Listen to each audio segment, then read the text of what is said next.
Ini justru menegaskan bahwa memang pemerintah, negara itu tidak punya politik hukum yang jelas soal pemberantasan korupsi. Semua orang yang kena kasus korupsi itu pasti ada hubungannya dengan anggota Banggar, di mana semua penetapan anggaran ada di situ. Seberapa hancur Indonesia karena korupsi? Pada tahun 2001 hingga 2012, ada sekitar 168 triliun uang yang dikorupsi. Jika uang tersebut digunakan untuk pembangunan, maka ada banyak fasilitas yang bisa dibangun untuk menunjang kelangsungan hidup masyarakat. Pembangunannya setara dengan 195 gedung sekolah dasar dengan fasilitas yang lengkap, membiayai sekolah hingga sarjana bagi 3,3 juta orang, memberikan modal kepada 33,6 juta atau membangun PLN di 5.040 desa terpencil. Namun, meskipun Indonesia terkenal akan kekayaan sumber daya alam yang melimpah, bahkan menjadi yang terbesar di dunia, tapi Indonesia masih menjadi negara yang bisa dibilang miskin. Menurut data World Population Review, Indonesia menempati urutan ke-73 sebagai negara termiskin di dunia. Tapi kok bisa ya Indonesia menjadi negara yang miskin tapi kaya akan sumber daya alam? Salah satu penyebabnya adalah korupsi. Korupsi memiliki dampak yang sangat merusak bagi negara dan masyarakat Indonesia. Selama beberapa dekade terakhir, korupsi telah menjadi masalah kronis di Indonesia dan telah menghancurkan banyak aspek kehidupan masyarakat seperti ekonomi, politik, sosial, dan budaya. Yuk kita bahas lebih detail dampak korupsi di Indonesia. Korupsilah selagi sempat, buat apa mikiri rakyat. Ekonomi, meningkatkan kemiskinan. Tingkat kemiskinan di Indonesia pada September 2022 tercatat sebesar 9,57%, di mana angka kemiskinan ini terus meningkat. Berdasarkan catatan BPS pada September 2022, jumlah penduduk miskin di Indonesia tercatat sebesar 9,57% atau sebanyak 26,36 juta orang, dan ini terus meningkat. Kepala BPS Margo Yuwono mengatakan kenaikan ini menjadi yang tertinggi dalam 9 tahun terakhir, tepatnya sejak September 2013. Korupsi awalnya memberikan dampak penurunan pertumbuhan perekonomian yang akhirnya menyebabkan angka kemiskinan naik. Kemiskinan yang diakibatkan oleh korupsi juga dapat memperparah ketidakadilan sosial dan ekonomi di dalam masyarakat. Masyarakat miskin yang tidak memiliki akses yang sama terhadap pelayanan publik dan infrastruktur yang memadai, seperti layanan kesehatan dan pendidikan yang berkualitas, akan semakin tertinggal dari masyarakat yang lebih mapan. Dengan naiknya angka kemiskinan, tentunya angka kriminalitas juga akan naik. Masyarakat miskin yang berusaha untuk tetap hidup akan melakukan segala cara, salah satunya dengan korupsi. Jika di negara ekonomi rendah dan berkembang, korupsi marak terjadi di sektor perizinan hingga pengadaan barang dan jasa. Para pengusaha di negara-negara ini menggunakan uang dan koneksinya untuk menyuap agar memuluskan perizinan, memanipulasi kebijakan, serta mekanisme pasar. Di Indonesia sendiri, kasus korupsi di sektor ekonomi sudah menjadi permasalahan yang cukup serius dan menimbulkan dampak negatif bagi perekonomian Indonesia. Contohnya kasus IKTP, kasus Senturi, kasus Bank Indonesia Liquidity Support, kasus Hambalang, dan kasus suap Bupati Bekasi. Kasus-kasus ini telah memakan puluhan hingga ratusan triliun yang membuat perkembangan ekonomi di Indonesia menjadi sangat buruk.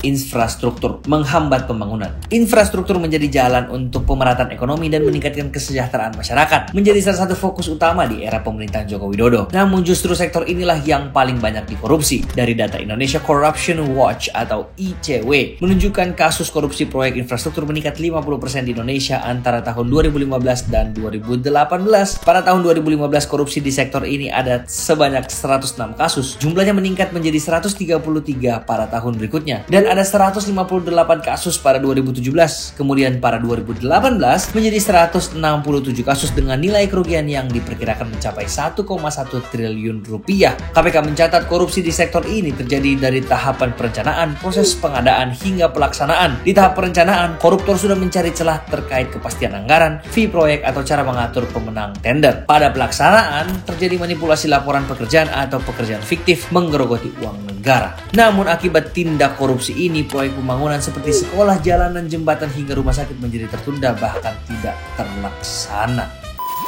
Yang ketiga, adanya penurunan investasi. Investasi memang merupakan salah satu indikator ekonomi paling penting dalam kemajuan ekonomi Indonesia. Masuknya investasi jelas akan mendorong pertumbuhan ekonomi dan penciptaan lapangan kerja sehingga akan mengurangi beban pengangguran dan kemiskinan. Tetapi karena korupsi dan ketidakpastian hukum membuat sebagian besar investor asing takut menanamkan modalnya di Indonesia. Menurut United Nations Conference on Trade and Development, Indonesia menduduki peringkat ke-138 dari 140 negara sebagai negara tujuan berinvestasi. Wow, ini kita bawa banget banget. Bahkan sepanjang tahun 2017 sampai 2018, laju pertumbuhan investasi asing langsung ke Indonesia tercatat minus hampir 10%. Korupsi juga mempengaruhi tingkat kepercayaan investor dalam investasi di Indonesia. Hal ini mengakibatkan penurunan investasi dan kemampuan Indonesia untuk bersaing di pasar global. Bahkan di beberapa negara, Indonesia telah dicap sebagai negara korup.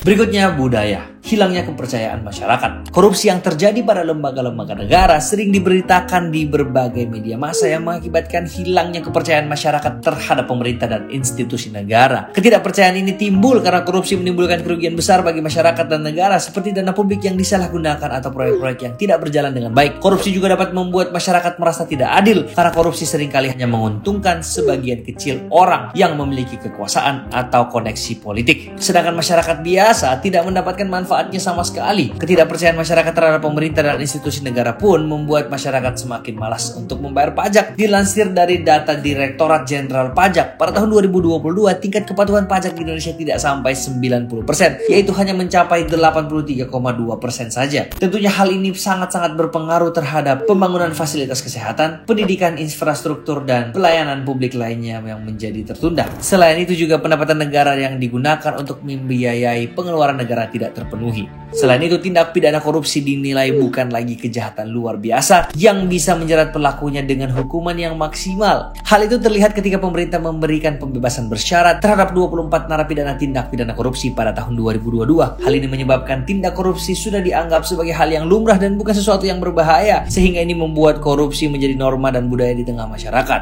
Hal ini dapat dilihat dari ketika kita ditilang polisi. Telah banyak masyarakat yang melakukan budaya memberi uang damai untuk bebas dari hukuman. Jika hal ini terus berlanjut, maka akan semakin banyak masyarakat yang melanggar norma dan hukum. Tingkat rasa bersalah pun akan semakin rendah. Namun untuk mengatasi korupsi yang menjadi budaya, perlu dilakukan perubahan pendidikan di Indonesia untuk membentuk karakter bangsa yang jujur, adil, dan berintegritas tinggi. Dengan cara ini diharapkan tingkat korupsi yang menjadi budaya dapat dihilangkan dan Indonesia dapat menjadi negara yang bersih dari praktik-praktik korupsi. Namun sebenarnya pemerintah terus berkomitmen dan berupaya untuk melakukan pencegahan dan pemberantasan korupsi. Ada banyak tindakan yang pemerintah ambil untuk mengatasi korupsi di Indonesia, mulai dari mengendalikan ekspor impor, menata pengawasan keuangan desa dan penataan aset desa, meningkatkan efektivitas pencegahan korupsi dalam pengadaan barang dan jasa, menguatkan integrasi sistem informasi aparatur sipil negara, dan mengoptimalkan penerimaan negara bukan pajak melalui intensifikasi dan ekstensifikasi di subsektor mineral dan batu bara. Selain itu, ada beberapa yang bisa kita lakukan sebagai masyarakat untuk membantu pemerintah dalam menangani tindakan korupsi ini, seperti membuat laporan terkait adanya dugaan korupsi kepada penegak hukum atau pejabat yang berwenang secara lisan atau tertulis baik melalui media elektronik maupun non-elektronik, meningkatkan kesadaran dan edukasi anti korupsi,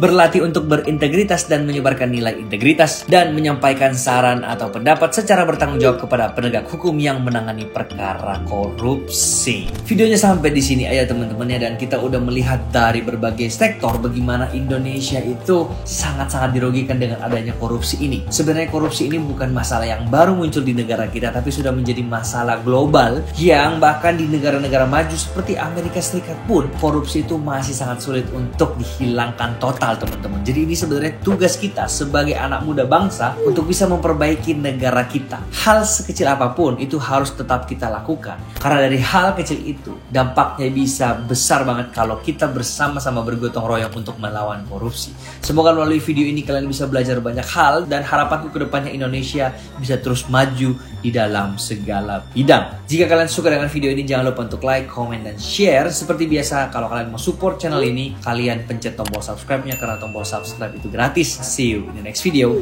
Saya Samuel Chris, mengundurkan diri dari tempat kejadian. Bye-bye.